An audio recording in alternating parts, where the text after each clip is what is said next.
you, you can put them away because we don't use them tonight. This is the much anticipated. You can feel the electricity in the room, can't you? It's been building. When we were kids, we had these rings that we did, getting up to Christmas. Did you ever do that? You know, a green paper and red paper, and you tear one off a day, and then you get to Christmas. Some of you have had this on your refrigerator for 5 or 6 weeks, getting to this very night right here, because tonight, here's what we're going to do.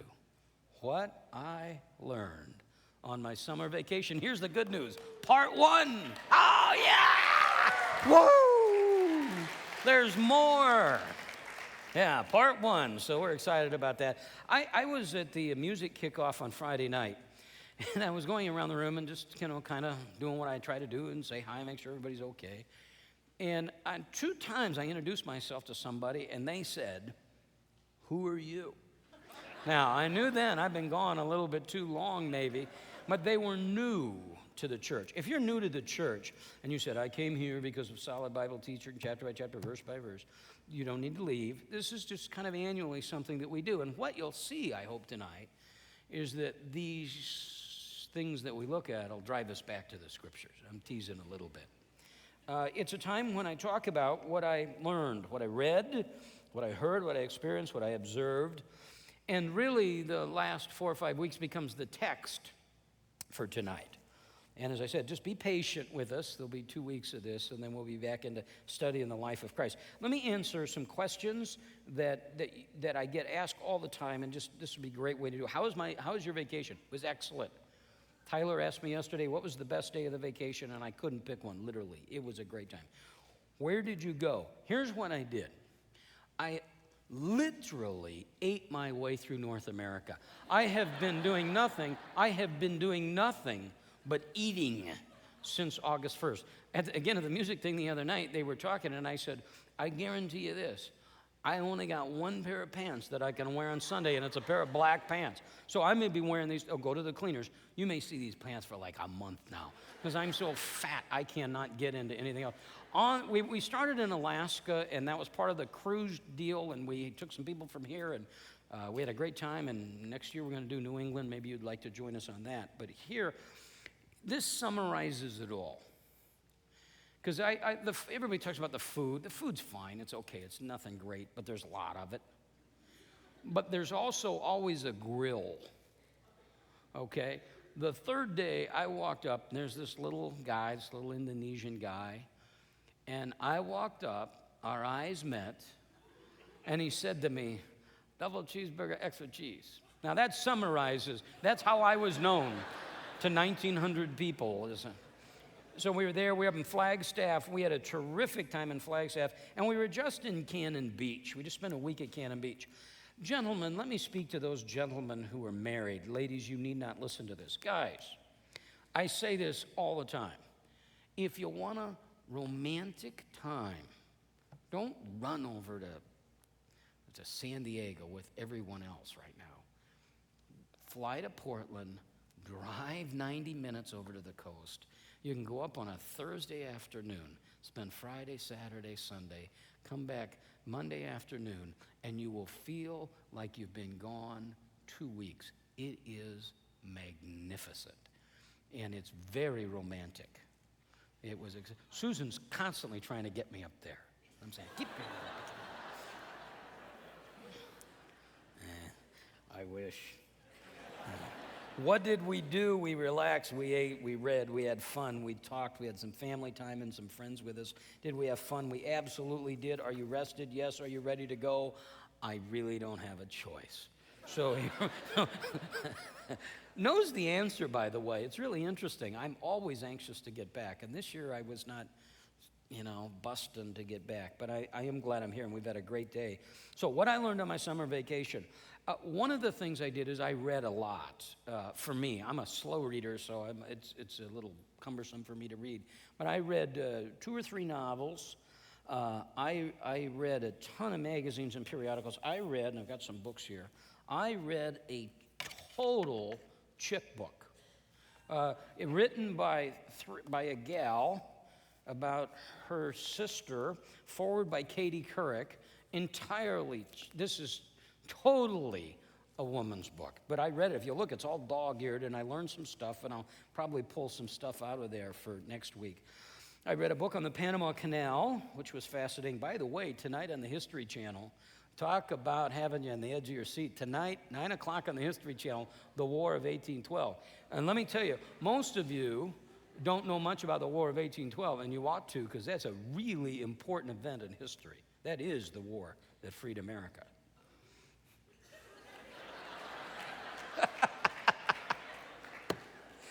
Yeah. And if I'm elected, I should be elected. Yeah, I'm with you. I'm agreeing with you. We're going to do that. I might do that at the end when I'm done with this.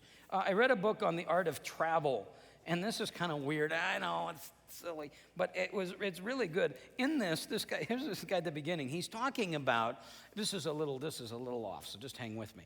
But he's talking about when you go on a trip, you see the brochure. You see your airplane ticket and your hotel reservation, but you never think of anything in between. Never think of the cab ride, the aggravation, the lines, the smell, all that goes with it. So he's there. He's now on this island, this magnificent tropical island. And he's talking about all the things he's seeing, and he said this, my awareness of them has been weakened by a number of other unrelated developments. I have a sore throat that I developed during the flight. I'm worried over having not informed a colleague that I would be away. I have a pressure across both temples and a rising need to go to the bathroom.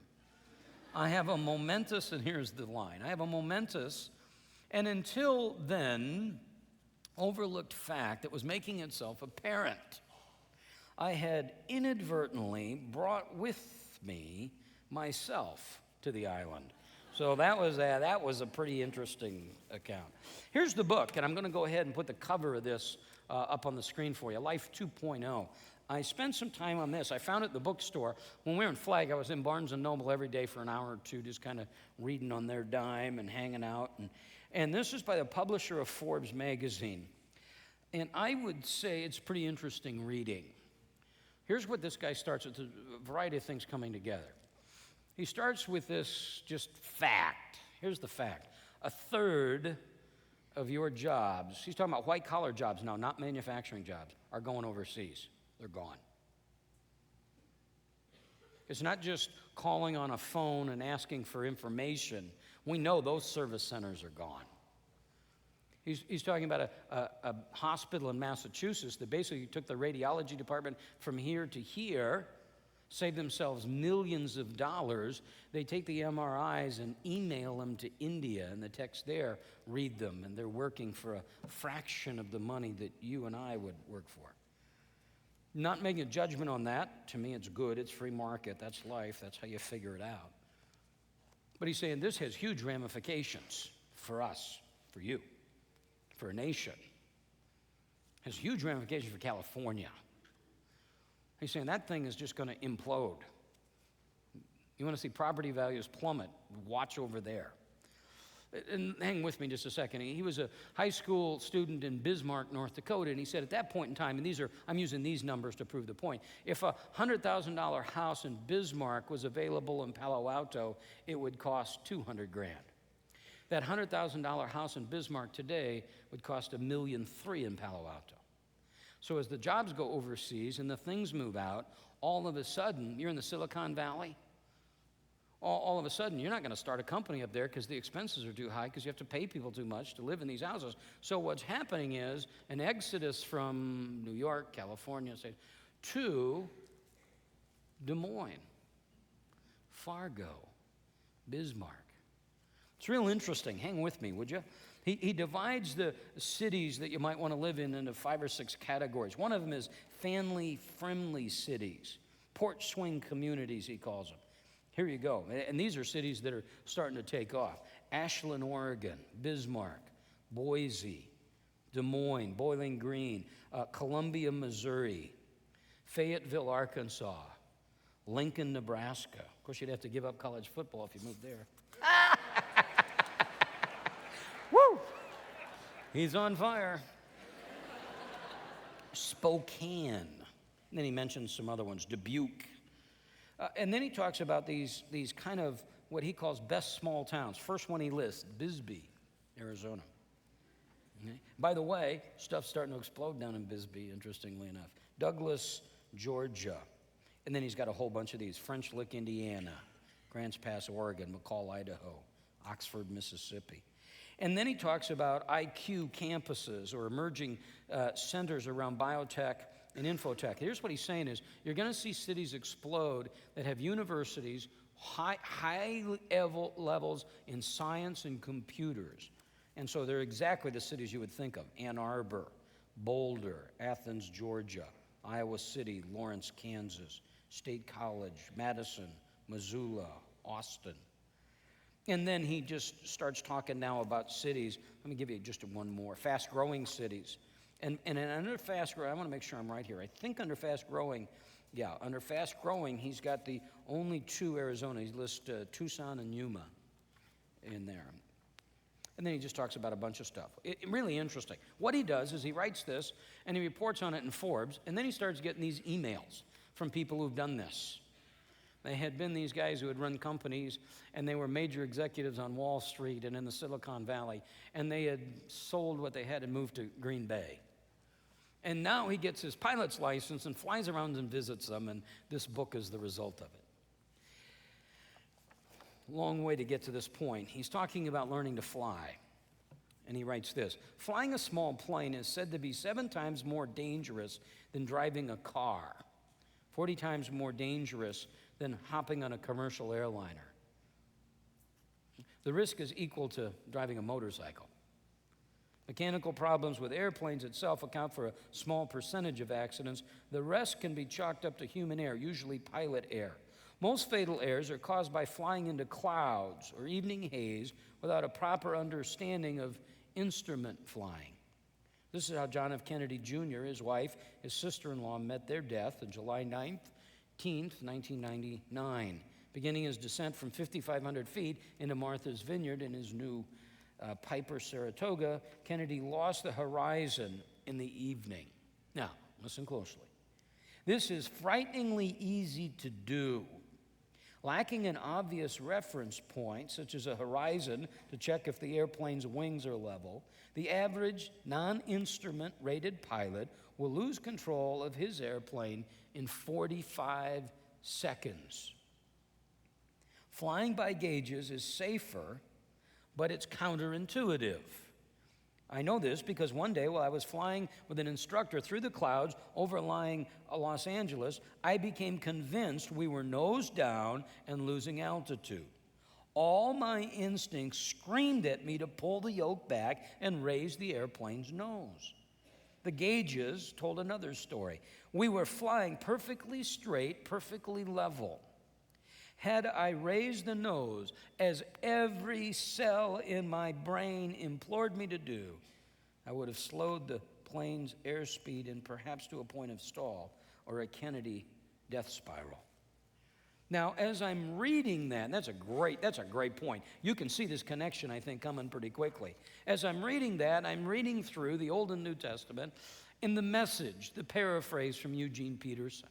And I happen to be, as God orchestrated it, at Proverbs chapter 1, verse 1 through 6. Here's how Peterson paraphrases those verses. These are the wise sayings of Solomon, David's son, Israel's king, written down so we'll know how to live well and right, to understand what life means and where it's going, a manual for living, for learning what's right and just and fair, to teach the inexperienced the ropes and to give our young people a grasp on reality.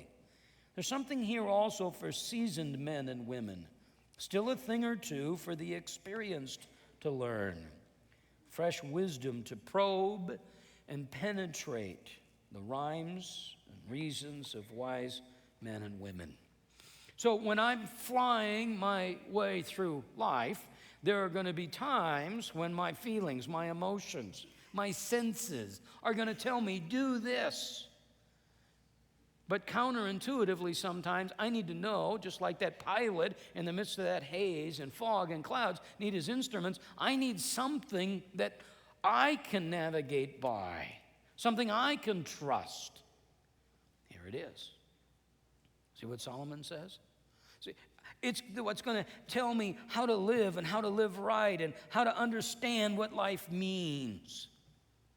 That's what we need so desperately. What's right? Here's the phrase we've been using. What you know trumps what you feel, and what you know flows from this word. A little bit later, Solomon writes these words, Proverbs 14:12. There's a way that seems right to men, but in its end, it's a way to death. Isaiah writes this, the Lord speaks, and he says, my thoughts are not your thoughts, neither are my ways your ways. For as high as the heavens are than the earth, so my ways are higher than your ways, and my thoughts are higher than your thoughts.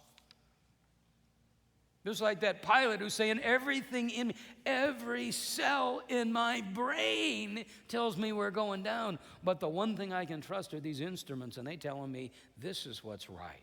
In your life, there's going to be time when your senses are going to scream, do this, and this word is what you need.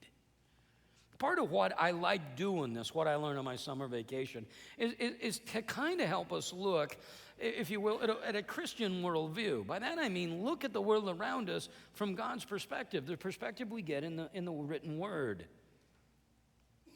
I meet with a guy every time I'm in Oregon. He's a great guy. I met him walking down the beach one 4th of July. He's a terrific guy. He's a really smart guy. He's a real thinker. He's on his way right now. Like I said, every time we're up there, we get together and we had our coffee. We always go to the same place in the same booth. And we're talking, and he's on his way to Scotland for 3 months.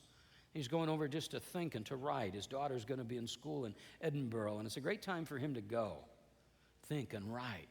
And he's talking about life, and what he's writing is a book.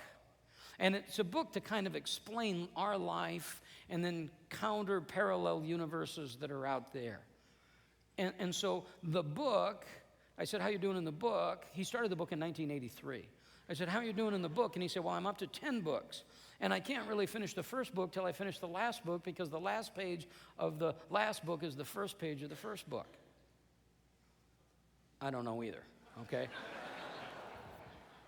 But he is a great guy, terrific guy. I really enjoy meeting with him. And he said, this is my answer to why we are the way we are. I can explain how we are. It's right here. Sometimes Paul talks about it in Romans 1. Look at creation. And in creation, he says, Romans 1:20, you see two things about God. His eternal power and his divine nature. And so you look around and you see them, so you're without excuse. I'm about to explain to you NPR and PBS. Okay? It's in Romans chapter 1, verse 22. Professing to be wise, they became fools. And now you can understand this. While I'm gone, this is next week. Now you think I'm ready to close, I'm not. But when I'm gone, there's a lot of pressure when you're on your summer vacation and you're coming back here. What do you learn on your summer vacation? So Susan's saying to me, what do you learn on your summer vacation? You know, what do you learn on your summer vacation? What do you learn on your summer vacation? And I say, well, one thing I've learned is you're thinking about this way more than I am, okay? So leave me alone here. But I said, and I was talking to Tim Maughan while we were gone, and I said, you know, I can always do something on kids, because is God good or what? Here's the cover of Newsweek, and you can't all see it. You'll see it next week. We'll scan it. It's a mom and a kid, and the kids got in their earphones, and they're staring at each other, and it said, how to say no to your kids. And the premise here is that periodically you need to say no to your children. Who'd have thunk it? I mean, who would have ever thought that? I would have never occurred to me. And then they say, if you don't, you know what? The kids, well, they may be messed up. But we know that. We can say it's common sense, but apparently not even but it's God's sense, isn't it? We can begin to understand the world around us as we look through this, word. While I was gone, by the way, of the 5 weeks I was gone, 2.5 of them I did not have television. That's tough. Okay? But I did hear, and I'd get a paper or so every now and then, I did hear that there were, and I didn't fully understand it, so maybe you can fill in the gaps a little bit later, that there were some stunt guys who were in helicopters to try to snag that capsule that was coming back if the parachute failed. It was a capsule that had been around the sun to gather particles, and it was going to come back and tell us how this all began. Here you go. In the beginning, God created the heavens and the earth. Send me the money for that capsule, will you? Because there's the answer. But if we refuse that, we push it away, what Paul says, is God's, at some point, in some life, he just says, fine, go ahead. And man spirals down. He reaches the point where he's immersed in his sin. He hates God, Romans 1:32, and although they know the ordinance of God, those who practice such things are worthy of death, and they not only do the same, they give hearty approval to those who practice around them. They're saying to these others, come on, do this too. And what I learned on my summer vacation is what I knew when I left, and we talk about almost every week, is we need a moral compass and a true north, and we find it in God's Word. I said it's not just about what we read, but about what we hear or observe. On Labor Day, we were there. So how many of you remember or have heard when he was with us, Johnny Ray Watson? How many of you remember Johnny Ray Watson? Anybody? No one? A couple of hands. Couple of Johnny Ray Watson. Well, I was teaching, we were in Cannon Beach, the last part of it, I was teaching a couple times a day, and they had John in to do the music. So it was great. I hadn't seen Johnny in a long time. And it made me think, we need to have Johnny in for something. We need to find an excuse to have Johnny back. And so John needs to go to the airport, and so that's in Portland. So the camp director, program director, who's become a good friend of Susan's, and Susan are going to take him to Portland. They said, do you want to go? And I said, not interested at all. I'm going to walk the beach. And to go to Portland's 90 minutes, probably 20 miles of it is two-lane road, then there's this highway.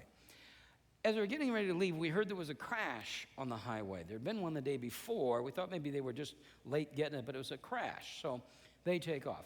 I'm walking down the beach, and I'm walking down the beach, and it is magnificent. It is perfect shorts, flip-flops, long-sleeve T-shirt. You don't need anything more or anything less. A hat to keep the sun off your balding little head, maybe. And I'm walking, and I'm walking, and I'm walking. It's 7-mile flat beach. And I'm walking, and finally I said, man, I got to walk back. I better turn around. I'm turning around. Now it's been a while since I've talked to anybody, and I need to talk to somebody. So there's this girl there, and she's about 3. She has the reddest hair I've ever, red, thick, curly hair. Okay? Really light skin. And she was so cute. But all I could think of is, I'll bet that's somebody's chore right there. I'll bet she's a handful. And so there's a lady standing there. So I said, is this your daughter? She said, no, she's kind of with us here somehow. And I said, she said, that's my kid, that's my kid. That's my son up there in the hill. And the kid was about 2 with his dad. I said, wow, yeah. Where are you from? We're from over the hill here. We just came over to the beach for the day. I said, so just a day at the beach?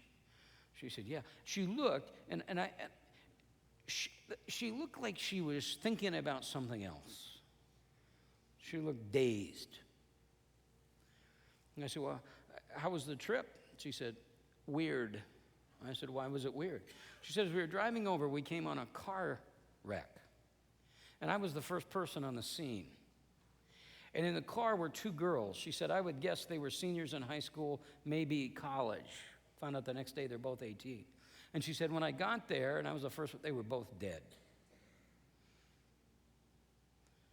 They had been coming down the hill, and they were coming down too fast. What an 18-year-old does in a car, coming too fast, got over in the other lane, and a guy in a delivery truck hit him. And she said the guy that hit him, obviously not his fault, nothing he could do, he was just a mess. And she said, I've just been thinking about it and thinking about it and thinking about it and thinking about it. I was thinking about these little girls, and I'm a Christian, she said. I was thinking about what if they were my girls, and how they're not, there's so much life to live. The next morning, we have an alarm clock, And we could only get one state. You only have one station. It was a country western station. And so the guy says, this has been the number one country western song for the last 9 weeks or something. And I'm thinking, well, okay. And he plays it. It's Tim McGraw. Here's the album cover. I'm not selling it, but I thought he kind of looked cool like me, so I thought I'd put it up there. He looked cool. If I just had a hat, that's how I'd look. The song they played was the cover song, and the title song off this album, Live Like You're Dying. I'm going to read you the first verse and the chorus. He said, I was in my early 40s with a lot of life before me, and a moment came that stopped me in a dime. I spent most of the next days looking at x-rays, talking about the options, talking about sweet time. I asked him when it sank in that this really might be the real end. How's it hit you when you get that kind of news? Man, what do you do? And he says, here's the chorus. I went skydiving and Rocky Mountain climbing, and I went 2.7 seconds on a bull named Fu Manchu. I loved deeper, I spoke sweeter, I gave forgiveness I was denying, and he said, someday I hope you get the chance to live like you were dying. Now, when I heard that, I thought that's what we talk about all the time in here. Last night I was watching something on 9/11, and they had a photographer, photojournalist who was there, and he had his pictures from 9/11. He was at ground zero.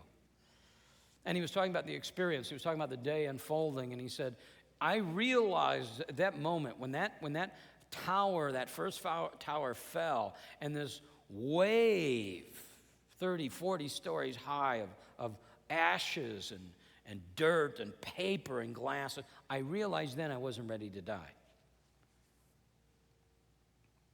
Well, you can see this coming, can't you? My question to you, are you ready to die? You're ready to go. I don't say it to scare you, because most of you are going to live a long time.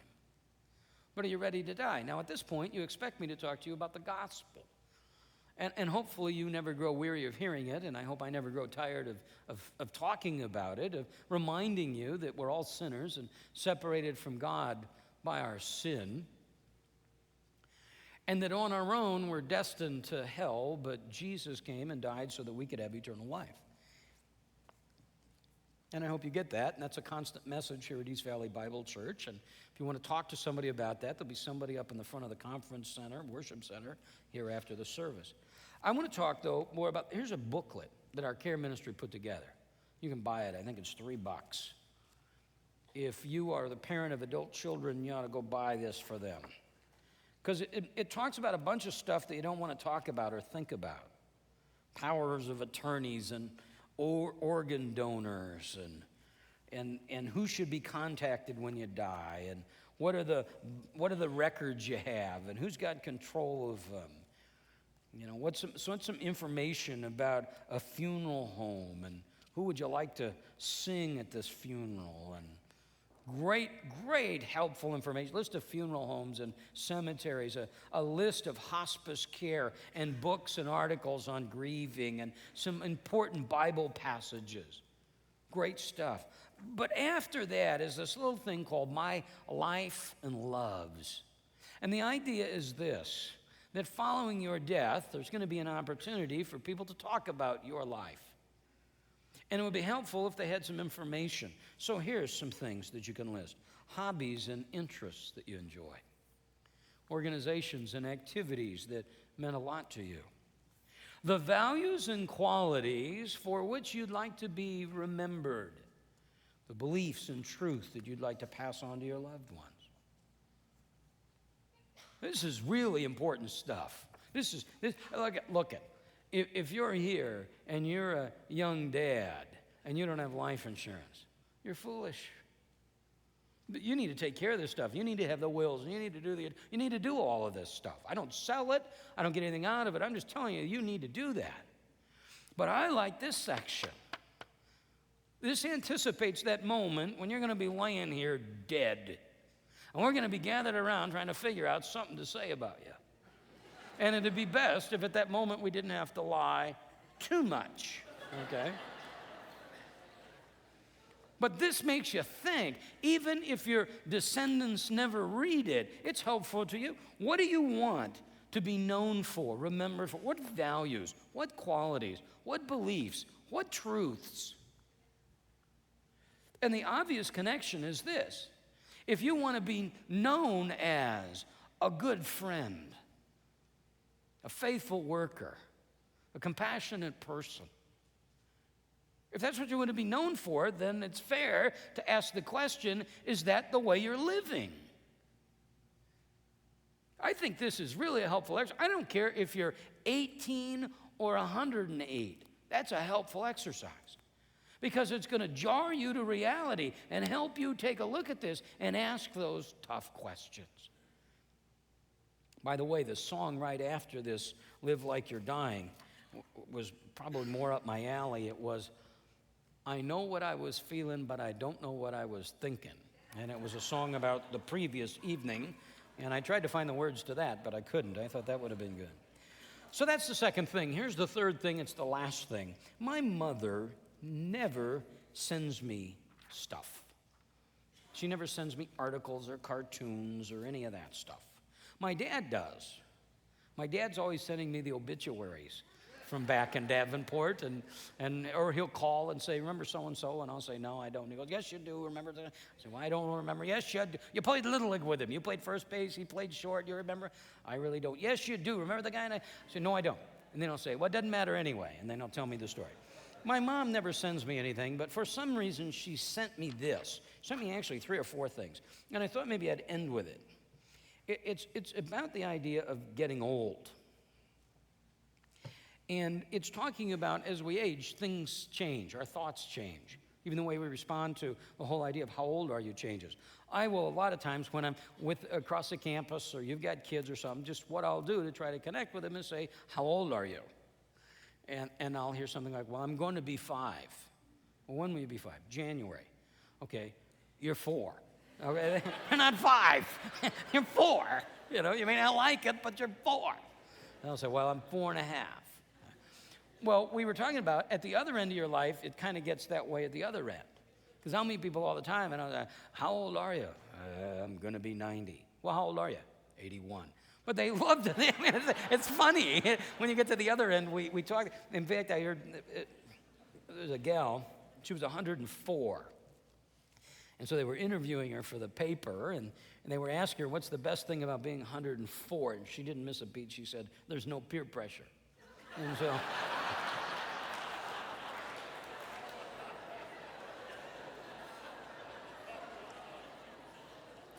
That's pretty good. Would have liked to have known her when she was 21. So my mom sends me this, and it's just about aging. Let's talk about how we view aging, how you become 21 and you turn 30. Then you're pushing 40, but then you reach 50. You make it to 60. And you've become 21 and turn 30 and push 40 and reach 50 and make it to 60, and you've built up all this speed, so finally you just hit 70. Well, then after this author gives, 10 suggestions or so on how to stay young. So that's what I would talk about. Now, if you're here, there's a lot of junior high and high school students, and they're going, you got to be kidding me. I'm going to listen to how to stay young? Yeah, you really are. And you need to listen to this, and you need to incorporate this in your life, because this is really smart stuff. And I know what you're thinking. You're never going to be old. But you're going to be. I remember our family car was a blue Plymouth station wagon. And our boys are in this blue, 4 boys, I was the oldest, and I was way too cool to be riding around in a blue Fury Plymouth station wagon. And I said, I'll never even have a car with a back seat. And we're going to have a convertible, too. If we ever have kids, they're going to ride in the trunk, because I'm never having a car. Well, you will. So listen, all of you, 10 things quickly, and we'll stop along the way and make comments. Number 1, throw out non-essential numbers like age, weight, height. Let the doctor worry about them. That's why you pay them. Remember Satchel Paige, the old pitcher, who no one ever knew exactly how old he was? And someone asked him, "How old are you?" And he would always have an answer. And then he would always come back with this: "How old would you be if you didn't know how old you were? If you didn't have a birth certificate, you didn't have a driver's license, you didn't have anything that had the date on it, how old would you be? How old do you think? How old do you act?" I meet some very grouchy, stubborn, old 30-year-olds and some pretty cool, hip 75-year-olds.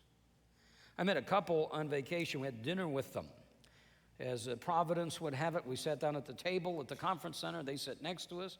And I'm talking to them about where they're from, and they're from Spokane, and what they're doing, and they're part of a church plant. In the early 70s, they were down in Palo Alto at Ray Stedman's church, at Peninsula Bible Church, when it was really happening, and body life was being written, and just God was doing amazing things. And they went up, and there's this church in I think it's called Port Falls, Idaho. It's a little farming community out in the middle of nowhere. 8,000 people at this church. Well, they're planting a church in Spokane. And these people are part of this plant.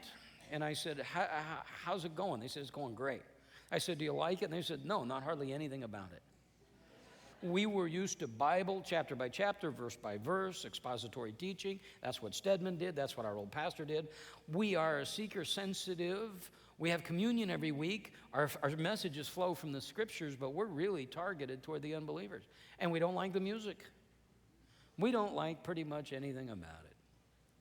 And I said, "Why are you there?" And they said, "Because God's clearly doing something there."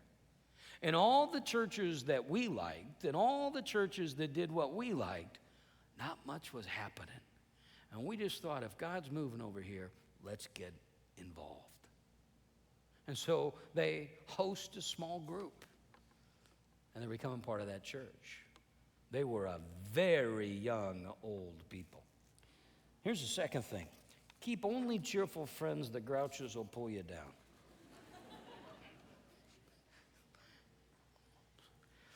Being at Cannon Beach and not knowing anybody is very interesting, very intimidating. I come in, there's 250, 300 people who spent a lot of money to come there for the weekend, and part of that weekend is me teaching. And some of them, just as you look at them and pass them in the hall, some of them scream, "Stay away." They've got "no" written all over them. I was walking down I don't wear a watch. And everybody kind of going, "How do you not wear a watch? How do you know what time it is?" Well, everybody around me has a watch. There's clocks all over the joint. So I'm periodically saying to somebody what time it is. And I'm walking the beach, and I want to make sure I'm back when Susan gets back. So there's this guy. And I'm looking at his wrist to see if he's got a watch. And I start over, and I look at him, and I'm thinking, if I ask him what time it is, he's either going to hit me or charge me. I mean, this guy's screaming, "Get away from me." And I go through that, and every one of these points, by the way, could be developed way further. But I just asked the question, what kind of face do you have? I get the sense that Jesus had a yes face, a talk to me face, an approach me face. The kids wanted to hang with him and talk with him. The prostitutes and the outcasts and the tax gatherers, they wanted to hang with him. There must have been something very physically appealing about Jesus. Paul writes in Romans chapter 15, and he's trying to come and he wants to visit these people again. He says in verse 32, he's hoping to get to them, hopefully when he goes to Spain. He said, "So I will come to you in joy by the will of God and find refreshing rest in your company." When people have spent time with you and visited with you, are they refreshed? Do you charge people up, or are you drained? Some of this stuff is stuff we talk about at year-end review and preview, so we'll save it, but this is one of them. Here's the third thing. Keep learning. Learn more about computers and crafts and whatever it is. Guitars, music, sports, learn. Obviously, Philippians chapter 3, verse 7 and 8, Paul talks about learning, and he says, listen, I can take all of this stuff and I'd put it aside for knowing Christ Jesus. That's the supreme value, to know Christ. Not just know about him, to know him intimately, to have a relationship with him that's an intimate, vital, vibrant relationship that's growing. So keep on learning. Learn more and more and more. Here's the fourth thing. Spend a second on it. Enjoy the simple things. There's a word that I use a lot, and I've used it probably the last 2 or 3 years, and it pops up in my conversations all the time. The word is inertia. Now, if you go to Webster, there's 3 or 4 definitions of inertia. One of them is this: the tendency of matter to remain at rest, or if moving, to keep moving in the same direction unless it's affected by some outside force. In other words, if something gets going, it will just keep going to its natural conclusion. So I'm constantly saying to people, where's the inertia on this? If we don't intervene, if we don't become that outside source, where do things go? Well, let me tell you what's going to happen. Your life will get very complicated just through inertia if you don't do something. It's a very, very complicated world we live in. And everything by its nature, I can't explain it, it's just the way it is. Everything by its nature wants to get more and more complicated. Whether it's a government or whether it's a business or whether it's a church. It's something that's moving, and now we need a new thought, and now we need to move in new directions, and now we need to do this or that. Technology has this. For example, cell phone, perfect example. We're on a cell phone. We're on this Alaskan cruise with extraordinary weather in some of the most beautiful scenery. The minute we would get into Juneau or Ketchikan or Sitka or any of the places where you could get a cell phone connection, you could see people out dialing their phones. I got a cell phone. I don't take incoming calls. I don't know the number. Somebody the other day said, you got a cell phone? I said, yep. And they said, can I call you? I said, sure. They said, what's the number? I said, I don't know. And they said, well, don't you get calls? And I said, no, because it's kind of an inconvenience. And they said, why do you use it? I said, when I want to call out and inconvenience you is when I use it. I use it because it's a very handy tool. But some of you, this is a revolutionary thought, but I want you to take this home. Just because the phone rings, it doesn't mean you have to answer it. Just because you have this computer and it can do all this stuff doesn't mean you have to do it.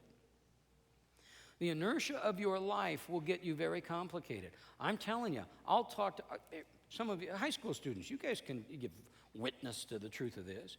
All of a sudden, let's say you decide you're going to play athletics. You're going to play athletics. You're going to have to do all of the time, and it's basically an all-day thing now. If you're playing football now, you're starting probably early in the morning with some classes. Playing varsity ball, you're done at 1:30 in the afternoon, and then they'll send you over to weight rooms, or they'll move you around, and then you go to practice, and you don't get out of there till 4:35, 6 o'clock at night, and it's 7 days a week, and then when you're done, they're going to want you to train all year long for this. So you got junior high and high. Here you go. You got junior hires saying, I'm so busy. That doesn't seem right to me.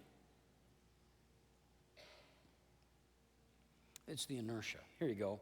Laugh. Laugh often and loud and hard and laugh. Now, some of you, that's over the edge. Okay, that's too much. We want Bible. Okay, Ecclesiastes 3:4. There's a time to laugh.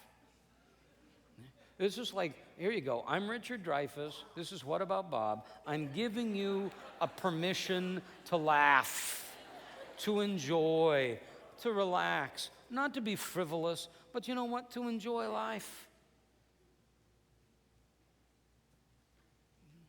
I understand the power of Solzhenitsyn and Bunyan and all these guys that were in prison, and I understand these people in these very hard situations. But there's a time to laugh and enjoy life. It's okay. It's even good. I'll give you the other side because we want to race and balance it out. There's tears. Here you go. Tears happen. Endure, grieve, move on. There's a time to weep, and there's a time to laugh. There's a time to mourn. There's a time to dance. One author has written this: pleasure is nothing else but the intermission of pain. Another author writes, God whispers to us in our pleasure and speaks to our conscience, but he shouts in our pain. It's his megaphone to rouse a deaf world.